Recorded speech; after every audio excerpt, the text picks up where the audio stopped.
Bonjour Anne-Thomas. Bonjour. Vous êtes ici la chef de service du pôle hébergement et du service d'accompagnement à la vie sociale. Vous pouvez nous expliquer en quoi consiste précisément votre travail? Alors en fait, mon travail consiste à organiser le travail des éducateurs et infirmiers qui sont présents auprès des résidents. Donc j'organise les plannings et puis je suis à l'écoute et des problématiques de l'équipe et bien sûr des problématiques des résidents qu'on nous accueillons ou des personnes qui sont accompagnées à leur domicile pour le SAVS. Et puis après, je m'assure aussi du bon fonctionnement de l'établissement dans son ensemble. Combien y a-t-il d'éducateurs et d'infirmiers? Alors aujourd'hui, nous avons 10 personnels éducatifs avec différents métiers, moniteurs éducateurs, éducateurs spécialisés et aides médico-psychologiques, 5 infirmiers, nous avons aussi 4 surveillants de nuit et 4 maîtresses de maison.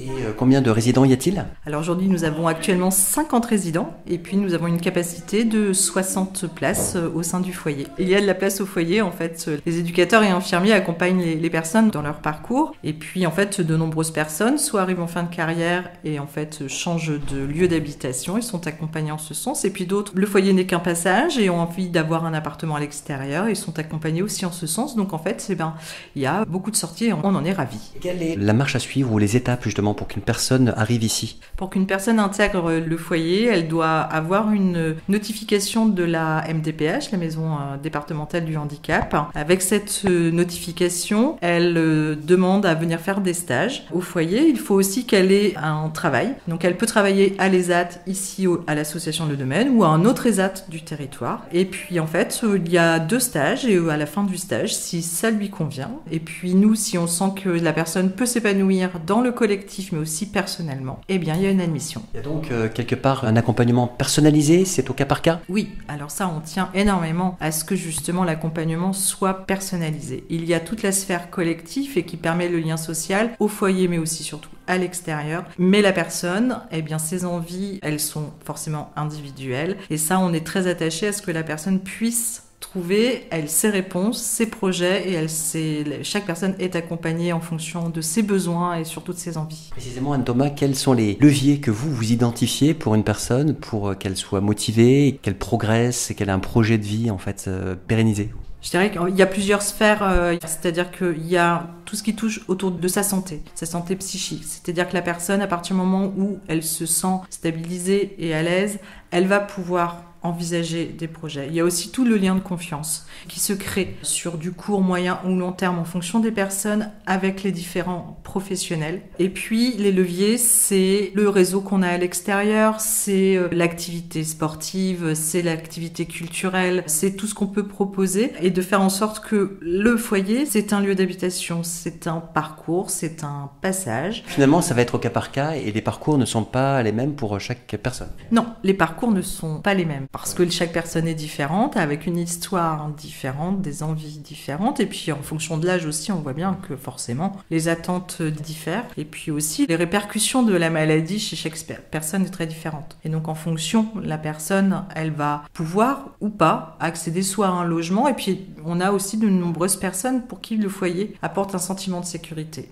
Elles ont largement les capacités de pouvoir avoir un appartement, mais c'est bien leur choix de rester ici parce que le site en lui-même de l'association apporte un cadre sécurisant et puis la présence de professionnels 24 heures sur 24 également. Après, les personnes peuvent se projeter en fonction de leur état de santé, de leur âge, de leur motivation. Oui, c'est ça. C'est-à-dire qu'il faut du temps pour ça. On voit bien que quand les personnes arrivent, elles ont besoin de ce temps, de se poser, de voir comment ça fonctionne et puis de prendre leurs repères, que ce soit dans les ateliers, au niveau de l'ESAT et du travail, et puis aussi au niveau du foyer. Et petit à petit, le projet se construit. Mais un projet, c'est parfois juste, ça peut être d'apprendre à gérer son traitement ou d'être plus à l'aise avec son traitement, de le connaître. Ça peut être d'être complètement autonome dans la gestion domiciliaire au niveau de son logement.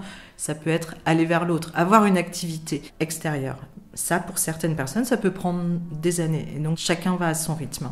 Et puis, c'est vrai que le service d'accompagnement à la vie sociale, pour les personnes qui quittent le foyer, si elles le souhaitent, elles peuvent solliciter ce service qui va venir consolider au domicile des acquis ou alors venir justement, leur permettre d'en acquérir d'autres mais de manière plus éloignée, puisque ce n'est plus un établissement. Et voilà, et au fur et à mesure, et puis on est ravis quand l'accompagnement aussi au SAVS s'arrête, c'est que la personne a toutes les ressources et toutes les cartes en main pour vivre sa vie ou solliciter le droit commun en cas de besoin. Donc il y a des fois un tuilage, comme vous l'avez dit, hein. Il y a une transition qui se fait entre le foyer et puis peut-être un départ vers le milieu ordinaire ou un appartement en ville. Toujours avec l'adhésion de la personne. Il y a des personnes qui quittent le foyer qui n'ont absolument pas envie d'avoir ce lien avec le SAVS et de nouveau des professionnels. Voilà. Mais on se rend compte que malgré tout, la majorité demande à avoir cet accompagnement du SAVS. Ben oui, pour être dans une poursuite et en fait, c'est une façon d'être rassuré dans leurs compétences qu'ils ont la plupart du temps. Il y a un restaurant ici ? Voilà, alors en fait, oui, il y a le restaurant d'application géré par un des ateliers, l'atelier cuisine. Il y a le restaurant d'application ouvert du lundi au vendredi, le midi. Mais en même temps, l'atelier restauration gère l'ensemble des repas le midi pour les travailleurs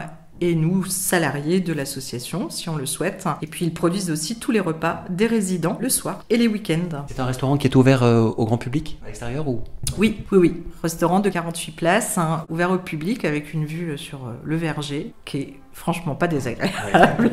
Oui, est-ce qu'il faut réserver ? Alors, oui, les collègues de la restauration conseillent la réservation. Aussi, ça rassure les travailleurs qui sont au service quand c'est réservé parce qu'ils se préparent à un petit ou à un gros service. Merci Anne Thomas. Donc, je rappelle que vous êtes chef de service du pôle hébergement et du SAVS. Donc, c'est le service accompagnement à la vie sociale. On comprend mieux maintenant les enjeux. Et enfin, une dernière question qui concerne cet anniversaire. Qu'est-ce qui vous inspire, les 40 ans de l'association Le Domaine ?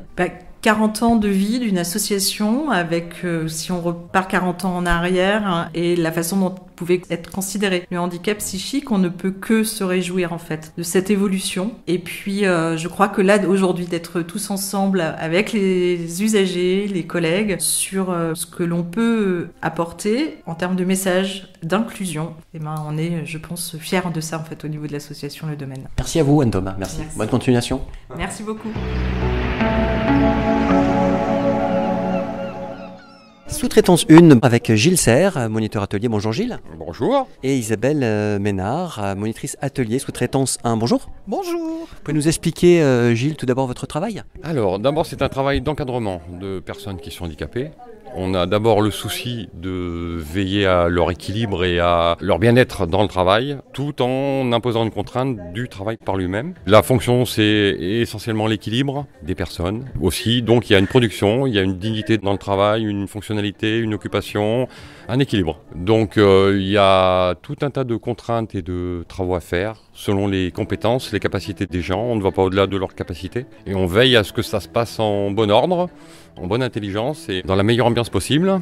Et en parlant bien sûr de bienveillance. Merci. Isabelle Ménard, vous pouvez nous expliquer votre travail ? Pareil que mon collègue Gilles, je suis encadrante, monitrice d'atelier. Donc on encadre des travailleurs en situation de handicap et on adapte le travail en fonction de leur handicap.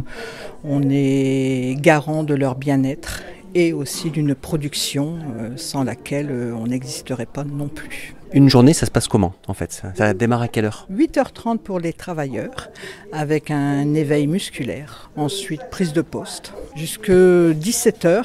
Alors 8h30, 10h30, 10h45, 12h15, 13h, 15h, 15h15, 17h, journée terminée. Du lundi au vendredi, excepté le vendredi, on termine à 12h30.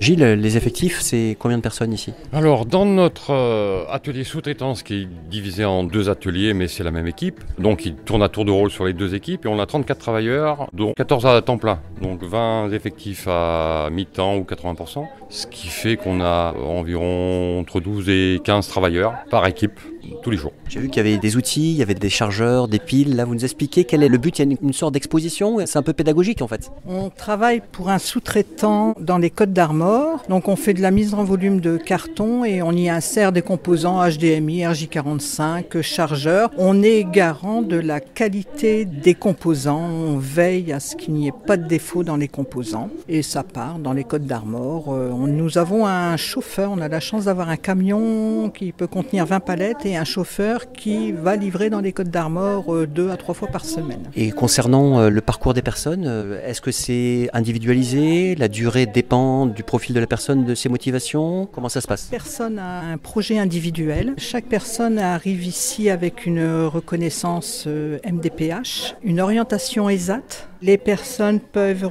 passer ici 1 année, 2 années, 3 années ou faire une carrière ici en fonction de leur envie, de leur handicap. Est-ce qu'il y a des personnes qui reviennent vous voir des fois?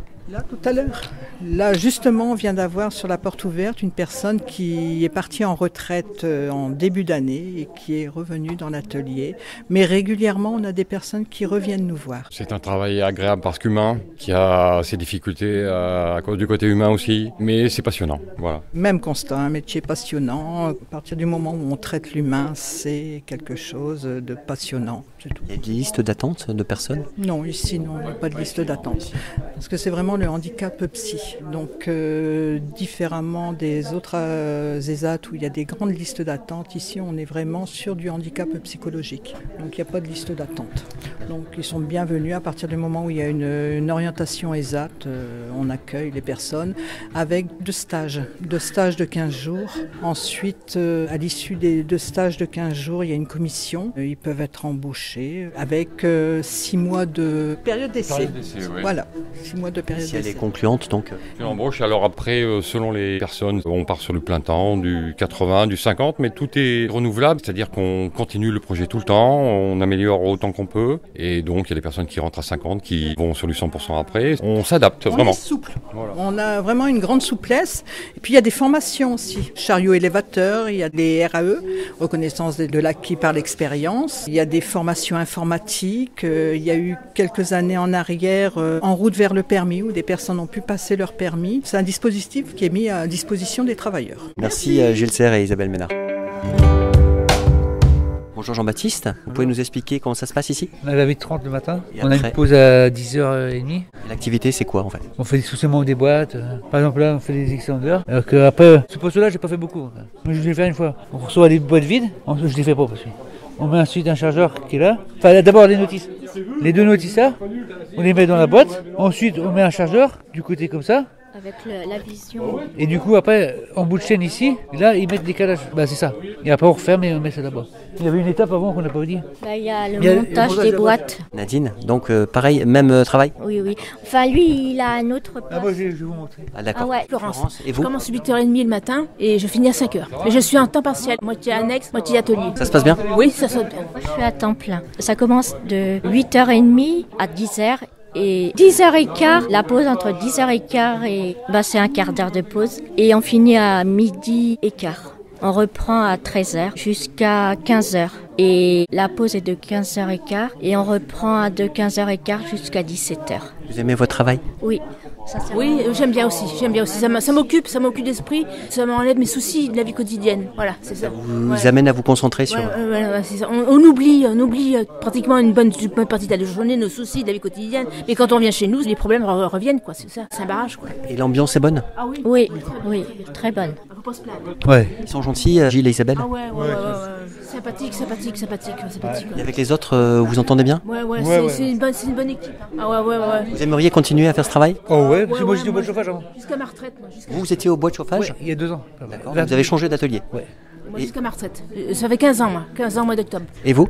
Moi, ça depuis 2006, mais je continuerai là-dedans jusqu'à ma retraite. Oh, il n'y a pas de souci. Hein. Et vous avez pu parler un petit peu avec les gens pendant les portes ouvertes? Pas trop. Pas trop, on est un petit peu timide. La patrouille. Non. Vous aimeriez leur parler un petit peu de ce que vous faites? Oui, si vous posez des questions. Moi si vous posez des questions pour répondre. On n'ose pas, quoi. On est un peu. Comme je vous disais tout à l'heure, mon boulot de boulot, moi c'était monter des boîtes. Je monte pas beaucoup de celles-là, c'est surtout des comme ça. Alors, il y a plusieurs types de boîtes. Hein. Ouais, il y a les extenders, ceux-là. En couvert, c'est ceux-là. Et là-bas, c'est des polymères Arcadion. Polymères Arcadion. Et en fait, le travail il est différent selon les types de boîtes. Ah, ceux-là sont c'est un peu plus embêtantes à monter, parce qu'il y a un sens. Il y a 2 notices différentes. On va faire montrer une démonstration. Le côté là, rouge, il faut qu'il soit comme ça. Ensuite, on referme comme ça. C'est l'autre qui est un peu plus embêtant, hein, comme ça. C'est bien ce que tu fais, Jean-Baptiste. Hein? Ouais, c'est ça. J'espère qu'elle est bien faite, j'ai pas l'habitude. Si, c'est bon.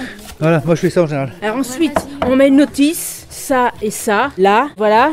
Et ensuite, on met un calage. Alors le chargeur est disposé comme ça. C'est ça. Et on met le calage. Le calage, c'est bien. Voilà, j'ai trouvé. Et voilà. C'est bien, après, c'est fait. Florence. C'est très bien. Voilà. Ah ben, bravo. Et des fois pour Voilà. avoir de l'avance, Voilà pour le travail. on en monte des comme ça. On les plie, comme elle vous a monté, mais on les met pour avoir de l'avance. Ben, merci à vous. Bah, merci. Merci. Merci.